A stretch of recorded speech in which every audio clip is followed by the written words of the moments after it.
ముంబై నగరంలో ఒక ఎమ్మెల్యే అయిన భీమనారాయణ ఒకరోజు తన లివింగ్ రూమ్లో కూర్చొని తన నలుగురు అనుచరులతో మాట్లాడుతున్నాడు. మల్లేష్, రేపటి మీటింగ్కి అన్ని ఫైళ్లు రెడీ చేయి. ఈసారి 500 కోట్ల కాంట్రాక్ట్ మనదే కావాలి. అప్పుడే బయటి నుంచి వేగంగా కార్ల శబ్దాలు వస్తున్నాయి. బ్రేక్స్ కొట్టే శబ్దాలు, డోర్లు తెరుచుకునే శబ్దాలు వినిపిస్తున్నాయి. గేటు వద్ద చౌకీదార్ పరిగెత్తుకుంటూ వచ్చాడు. సార్ దొంగలు, 10 మంది మనుషులు తుపాకులతో. అతను మాట పూర్తి చేయకముందే లివింగ్ రూమ్ డోర్ తన్ని పగలగొట్టారు. ముందు 4 వ్యక్తులు, వెనుక నుండి ఒక వ్యక్తి హుందాగా నడుచుకుంటూ వచ్చాడు. చాలా ఎత్తుగా, నల్లటి లెదర్ జాకెట్, కాన్ఫిడెంట్ లుక్స్. అతని పేరు Vicky Reddy, Mumbai underworld king. అతనిపై 30 కేసులు, కానీ ఇప్పటి వరకు ఎవరు అతన్ని ఏమీ చేయలేకపోయారు. Surprise mister Narayana. వికీ రెడ్డి కూల్గా నవ్వాడు. నారాయణ తన సీటు నుండి లేవడానికి ప్రయత్నించాడు, కానీ వికీ వాళ్ళ 2 మనుషులు అతన్ని పట్టుకొని కూర్చోబెట్టారు. వికీ రెడ్డి, నువ్వెలా నా ఇంటికి ఇంత ఈజీగా రాగలిగావు? నీ ఇల్లు కాదు నారాయణ. నేను వెళ్ళాలనుకుంటే ముఖ్యమంత్రి ఇంటికి కూడా వెళ్ళగలను. వికీ, నీకేం కావాలి? డబ్బులా, కాంట్రాక్ట్లా చెప్పు. వికీ రెడ్డి ముఖం మారిపోయింది. కళ్ళలో కోపం, ద్వేషం. నాకేం కావాలి నారాయణ? నాకు కావాల్సింది నీ ప్రాణం. గుర్తుందా నీకు? 2 నెలల క్రితం నువ్వు పోలీసులకు నా తమ్ముడు బాబురెడ్డి లొకేషన్ ఇచ్చావు. ఎన్కౌంటర్లో అతన్ని చంపించావు. నారాయణ ముఖం పాలిపోయింది. వికీ, అది పోలీసుల పని. నేనేం చేయలేదు. అబద్ధాలు చెప్పకు. నీ కోసం నా తమ్ముడు బాబు చాలా పనులు చేశాడు. నీ శత్రువులను కూడా భయపెట్టాడు. నీ కొత్త కాలనీ ప్రాజెక్టుల కోసం రైతులను ఒప్పించాడు. కానీ నువ్వు అతన్ని ఉపయోగించుకొని అతని నోరు మోయించావు. వికీ తన తుపాకీ ట్రిగ్గర్ మీద వేలు పెట్టాడు, కానీ తుపాకీ కాల్చే శబ్దం రాలేదు. బదులుగా వికీ ఫోన్ రింగ్ అయింది. స్క్రీన్పై పేరు డీజీపీ. వికీ ఆశ్చర్యపోయి కాల్ రిసీవ్ చేశాడు. వికీ రెడ్డి, నువ్వు చేస్తున్న పని ఆపు. నారాయణ ఇంటి చుట్టూ మా కమాండోస్ ఉన్నారు. నువ్వు దిగకుంటే నీ గ్యాంగ్ అంతా అక్కడే చనిపోతుంది. వికీ కిటికీ దగ్గరకు వెళ్ళి బయటకి చూశాడు. నిజంగానే చుట్టూ పోలీస్ వాహనాలు, పైకప్పు మీద స్నిప్పర్లు. ఇది ట్రాప్ అని వికీ అర్థం చేసుకున్నాడు. నారాయణ ఇప్పుడు నవ్వుతూ లేచాడు. వికీ, నువ్వు నన్ను చంపడానికి రావడం నాకు ఇంతకు ముందే తెలుసు. నీ గ్యాంగ్లోనే ఉన్న నా మనిషి నాకు ఇదంతా ముందే చెప్పాడు. వికీ తన గ్యాంగ్ మెంబర్లను చూశాడు. వాళ్ళల్లో ఒకరు సురేష్ కళ్ళు దించుకున్నాడు. సురేష్, నువ్వు నాకు ద్రోహం చేశావా అని వికీ తన తుపాకీ సురేష్ వైపు తిప్పాడు. వికీ బాస్, క్షమించండి. నా కుటుంబాన్ని వాళ్ళు బెదిరించారు అని సురేష్ వణుకుతూ చెప్పాడు. బయట నుంచి లౌడ్ స్పీకర్ శబ్దం. ఆయుధాలు వదిలి బయటికి రా. వికీ వేగంగా ఆలోచించాడు. అతను అండర్ వరల్డ్ కింగ్ అనడానికి కారణం అతనికి ఎప్పుడూ ప్లాన్ బి ఉంటుంది. నారాయణ, ఇప్పుడు నువ్వు గెలిచావనుకుంటున్నావా? నీకు నా గురించి పూర్తిగా తెలియదు. నేను ఇక్కడికి రాకముందే నా మనుషులు నీ కూతుర్ను కిడ్నాప్ చేశారు. నారాయణ ముఖం మారిపోయింది. ఏం చెప్తున్నావు? అతను తన ఫోన్ తీసి రేణుకకు కాల్ చేశాడు. Phone switch off. వికీ తన ఫోన్ తీసి ఒక ఫోటో చూపించాడు. అందులో రేణుక కళ్ళకు గుడ్డ కట్టి కుర్చీకి కట్టేసి ఉంది. నారాయణ కుప్పగూలిపోయాడు. నారాయణ, 10 సంవత్సరాలుగా నన్ను ఏ పోలీస్ పట్టుకోలేకపోయాడు. నువ్వు నన్ను పట్టిస్తావా? జాగ్రత్త. పోలీసులతో చెప్పు, వాళ్ళు వెనక్కి వెళ్ళాలి. లేకపోతే నీ కూతురు ప్రాణానికి హాని. నారాయణ తల పట్టుకున్నాడు. అతనికి ఇప్పుడు 2 ఛాన్సులు. పోలీసులతో కలిసి వికీని అరెస్ట్ చేయించి కూతుర్ని కోల్పోవడం, లేదా వికీని తప్పించుకొనిచ్చి కూతుర్ను రక్షించడం. పొలిటీషియన్గా అతను చాలా నిర్ణయాలు తీసుకున్నాడు, కానీ ఒక తండ్రిగా ఈ నిర్ణయం చాలా కష్టం. నన్ను నా కూతురుతో మాట్లాడనివ్వు. ఆమె బాగానే ఉందని నాకు తెలియాలి. వికీ ఫోన్ డయల్ చేసి స్పీకర్ మోడ్లో పెట్టాడు. హలో నాన్న, నాకు భయంగా ఉంది. దయచేసి నన్ను కాపాడండి. కాల్ కట్ అయింది. వికీ, నా కూతురును వదిలిపెట్టు. ఫస్ట్ పోలీసులు వెనక్కి వెళ్ళాలి. మేము సేఫ్గా వెళ్ళాక నీ కూతురు లొకేషన్ పంపుతాను. నారాయణ డీజీపీతో మాట్లాడుతున్నాడు. సార్, దయచేసి మీ ఫోర్సెస్ వెనక్కి తీసుకోండి. వికీ నా కూతురుని కిడ్నాప్ చేశాడు. నేను అతన్ని వెళ్ళనివ్వాలి. ఇది మనకు అతన్ని పట్టుకునే గొప్ప అవకాశం. నీ కూతురు కోసం దేశ భద్రతను కాంప్రమైజ్ చేయలేం. సార్ ప్లీజ్, తను నా ఏకైక కూతురు. నేను రాజకీయాల్లో మళ్ళీ లేస్తాను, కానీ రేణుక పోతే నేనెలా బ్రతుకుతాను? లైన్ అవతల వైపు నిశ్శబ్దం. చివరికి డీజీపీ నిట్టూర్చారు. సరే నారాయణ, కానీ ఇది నీ బాధ్యత. వికీ తప్పించుకుంటే ప్రజలు, మీడియా, ప్రభుత్వం అందరూ నిన్ను ప్రశ్నిస్తారు అని డీజీపీ హెచ్చరించారు. నేను అవన్నీ ఫేస్ చేస్తాను. దయచేసి వెనక్కి వెళ్ళండి. 10 నిమిషాల తర్వాత బయట పోలీసు వాహనాలు వెనక్కి వెళ్ళిపోయాయి. వికీ రెడ్డి కిటికీ దగ్గర నిలబడి చూస్తున్నాడు. నారాయణ, నువ్వు తెలివైన వ్యక్తివి, కానీ గుర్తుంచుకో, నేను నీ కూతుర్ని వదిలిపెడతాను. కానీ ఈ యుద్ధం ఇంకా అయిపోలేదు. 1 గంట తర్వాత నారాయణకి వికీ నుండి మెసేజ్. నీ కూతురు పార్క్ హోటల్ రూమ్ నెంబర్ 305లో ఉంది. తన కూతురు సేఫ్గానే ఉంది, కానీ అతని గుండెలో కోపం మండుతోంది. వికీ రెడ్డి, నువ్వు పొరపాటు చేశావు. నా కుటుంబాన్ని టార్గెట్ చేశావు. ఇప్పుడు నేను నిన్ను ఎలా ముగిస్తానో చూడు అని నారాయణ మనసులో ప్రతిజ్ఞ చేసుకున్నాడు. తర్వాత 2 వారాల్లో ముంబై అండర్ వరల్డ్లో కొత్త యుద్ధం మొదలైంది. వికీ రెడ్డి గ్యాంగ్ మెంబర్ల లొకేషన్స్ను పోలీసులకు అందించడం, వికీ బిజినెస్ పార్ట్నర్లపై ఒత్తిడి పెట్టడం, వారి లైసెన్స్లు క్యాన్సిల్ చేయించడం, ఐటీ రైడ్స్, వికీకి సపోర్ట్ ఇచ్చే పొలిటీషియన్లను బ్లాక్మెయిల్ చేయడం, వికీ వాళ్ళ ప్రాపర్టీలపై ఎన్ఫోర్స్మెంట్ కేసులు, ఇలా నారాయణ వ్యూహాలు తీసుకున్నాడు. అయితే దీనికి ధీటుగా వికీ రెడ్డి కౌంటర్ అటాక్స్ చేశాడు. నారాయణ వాళ్ళ బిజినెస్ లొకేషన్స్లో బాంబు బెదిరింపులు, నారాయణకి సపోర్ట్ ఇచ్చే బిజినెస్ మ్యాన్లపై దాడులు, నారాయణ కరప్షన్ ఎవిడెన్స్ మీడియాకు లీక్ చేయడం, నారాయణ వాళ్ళ కాంట్రాక్టర్లపై ఎక్స్టార్షన్. రోజు రోజుకి పరిస్థితి తీవ్రమవుతోంది. ముంబై నగరం రెండు శక్తుల మధ్య యుద్ధభూమయ్యింది.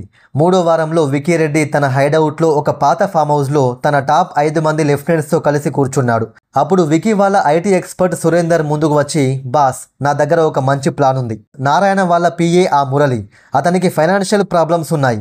అతని కొడుకు కిడ్నీ ట్రాన్స్ప్లాంట్కి 20 లక్షలు కావాలి. మనం అతనికి డబ్బులు ఆఫర్ చేసి మన వాణ్ణి చేసుకోవచ్చు. బ్రిలియంట్. నారాయణ పక్కనున్న వ్యక్తిని మన వాణ్ణి చేసుకుంటే అతని ప్రతి కదలిక మనకు తెలుస్తుంది. ప్లాన్ మొదలైంది. మురళి 10 సంవత్సరాలుగా నారాయణ వాళ్ళ పిఏగా పనిచేస్తున్నాడు. నమ్మకమైన వ్యక్తి. కానీ ఇప్పుడు అతనికి తన కొడుకు బ్రతుకు ముఖ్యం. ఒకరోజు మురళి ఆఫీస్ నుండి బయటకు వస్తుంటే ఒక వ్యక్తి అతన్ని పక్కకు పిలిచాడు. మురళి సార్, నా పేరు రాజు. నేను మీతో ముఖ్యమైన విషయం మాట్లాడాలి. మీ కొడుకు రోహిత్కి కిడ్నీ ట్రాన్స్ప్లాంట్ కావాలి కదా? మా బాస్ 25 లక్షలు ఇవ్వడానికి సిద్ధం అని రాజు చెప్పాడు. మీ బాస్ ఎవరు?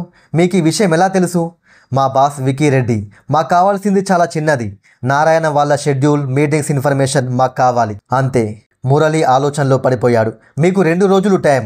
రాజు కార్డిచ్చి వెళ్ళిపోయాడు. ఆ రాత్రి మురళికి నిద్ర పట్టలేదు. ఒకవైపు తన యజమాని నారాయణపై నమ్మకం, మరోవైపు తన కొడుకు ప్రాణం. చివరికి కుటుంబమే గెలిచింది. ఒక వారం తర్వాత పిఏ మురళి వికీ వాళ్లకు ఒక ముఖ్యమైన ఇన్ఫర్మేషన్ ఇచ్చాడు. నారాయణ సార్ వచ్చే శుక్రవారం రాత్రి 9 గంటలకు ముంబై నుండి పూణే వెళ్తున్నారు. అతని వెంట 2 సెక్యూరిటీ కార్లు మాత్రమే ఉంటాయి. వికీ ఆ ఇన్ఫర్మేషన్తో హైవేలోనే లేపేయడానికి ప్లాన్ చేశాడు. శుక్రవారం రాత్రి ముంబై టు పూణే హైవే, రాత్రి 8:30. వికీ రెడ్డి అతని 15 మంది గ్యాంగ్ మెంబర్లు హైవే పక్కన ఒక పాడుబడ్డ పెట్రోల్ బంక్ దగ్గర కాచుకొని ఉన్నారు. 2 ట్రక్కులు, తుపాకులు. Plan perfect. 9 గంటలయ్యింది. దూరంగా కార్ హెడ్లైట్లు కనిపించాయి. అది నారాయణ వాళ్ళ కాన్వాయ్. రెడీ అని వికీ సిగ్నల్ ఇచ్చాడు. అప్పుడు వీళ్ళు హైవే మీదకి 2 పెద్ద ట్రక్కులు తీసుకొచ్చి అడ్డుగా పెట్టారు. కాన్వాయ్ ఆగవలసి వచ్చింది. వికీ వాళ్ళ గ్యాంగ్, నారాయణ సెక్యూరిటీ గార్డ్స్ మధ్య గన్ షూటింగ్ స్టార్ట్ అయింది. గుండ్లు, అరుపులు, కార్ గ్లాసులు పగిలే శబ్దాలు. హైవే యుద్ధభూమయింది. ఇక్కడే ఒక పెద్ద ట్విస్ట్. కృష్ణ మధ్యలో ఉన్న కార్ దగ్గరికి పరిగెత్తి డోర్ తెరిచాడు. అక్కడ కూర్చున్నది నారాయణ కాదు, ఒక డమ్మీ బట్టలు వేసుకున్న బొమ్మ. అంతే. మళ్ళీ ఇది ట్రాప్ అని కృష్ణకి అర్థమైంది. అదే క్షణం చుట్టూ నుండి 10 పోలీస్ వాహనాలు సైరన్లతో వేగంగా వచ్చి సరౌండ్ చేశాయి. వికీ అర్థం చేసుకున్నాడు, ఇదంతా నారాయణ ప్లాన్. మురళి ద్వారా తప్పుడు సమాచారం ఇప్పించి వికీని ట్రాప్లో తీసుకొచ్చారు. బాస్, అంతా అయిపోయింది, మనం పట్టుబడ్డాం అని ఒక గ్యాంగ్ మెంబర్ అన్నాడు. కానీ వికీ రెడ్డి ఇంకా శాంతంగానే ఉన్నాడు. లేదు, ఇంకా అయిపోలేదు. వికీ తన ఇంటెలిజెన్స్ని మళ్ళీ ఇక్కడ ప్లే చేశాడు. మళ్ళీ ప్లాన్ బి. వెంటనే హైవే మరోవైపు నుండి భారీ పేలుడు శబ్దం. ఒక ట్యాంకర్ పేలింది. భారీ మంటలు. పోలీసులు ఆ వైపు దృష్టి మరల్చారు. వికీ వాళ్లకు ఆ క్షణం చాలు. వాళ్ళు హైవే పక్కన ఉన్న అడవుల్లోకి పరిగెత్తారు. చీకటి, దట్టమైన చెట్లు. పోలీసులు వెంబడించారు. కానీ చీకట్లో వాళ్ళను పట్టుకోవడం కష్టం. కానీ వికీ గ్యాంగ్లో 5గురు ట్రాక్ కోల్పోయారు. వారిని పోలీసులు పట్టుకున్నారు. 3 గంటల తర్వాత వికీ వాళ్ళు ఒక చిన్న గ్రామం చేరుకున్నారు. అక్కడికి వికీ మనిషి ఒకడు కార్ తీసుకుని వచ్చాడు. వికీకి అర్థమైంది, నారాయణ తనకంటే 2 అడుగుల ముందే ఆలోచిస్తున్నాడు. ముంబైలో నారాయణ వాళ్ళ పార్టీ ఆఫీస్లో సంబరాలు. వికీ రెడ్డి గ్యాంగ్ నుండి 5గురిని అరెస్ట్ చేశారు. అది పెద్ద విజయం. హైవే ట్రాప్ తర్వాత 2 వారాలు గడిచాయి. మహారాష్ట్ర బార్డర్ దగ్గర ఒక రిమోట్ ప్రాంతంలో వికీ రెడ్డి హైడింగ్లో ఉన్నాడు. అతని గ్యాంగ్ ఇప్పుడు కేవలం 6గురు మాత్రమే. బాస్, మనం ఇక్కడ ఎంతకాలం దాక్కుంటాం? నారాయణ గెలుస్తున్నాడు, మన బిజినెస్ అంతా కోల్పోతున్నాం.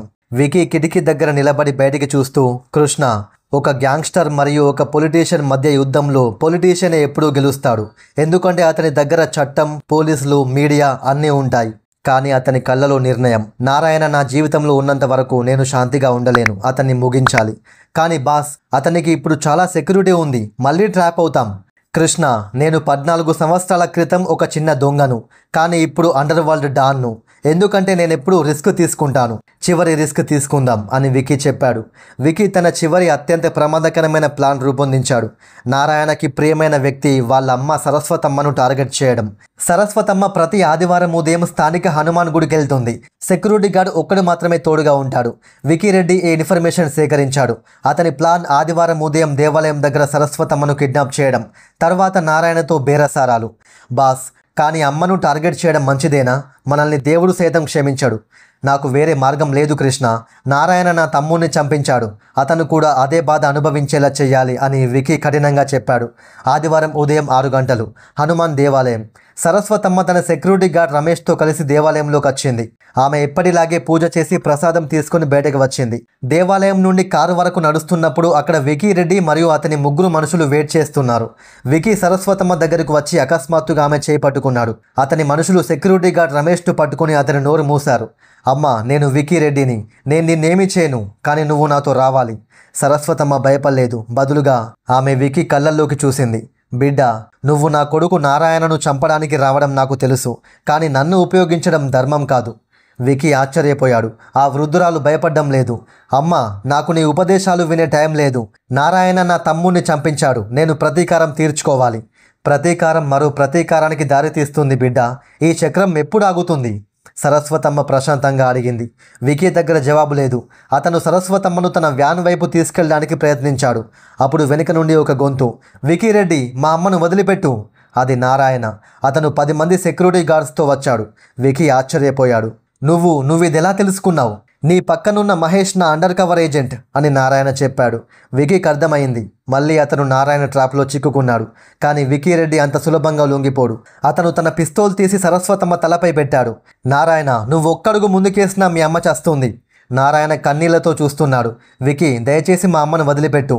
నువ్వు నన్ను చంపాలనుకుంటే చంపు, కానీ ఆమెను వదిలేయి. వికీ నవ్వాడు.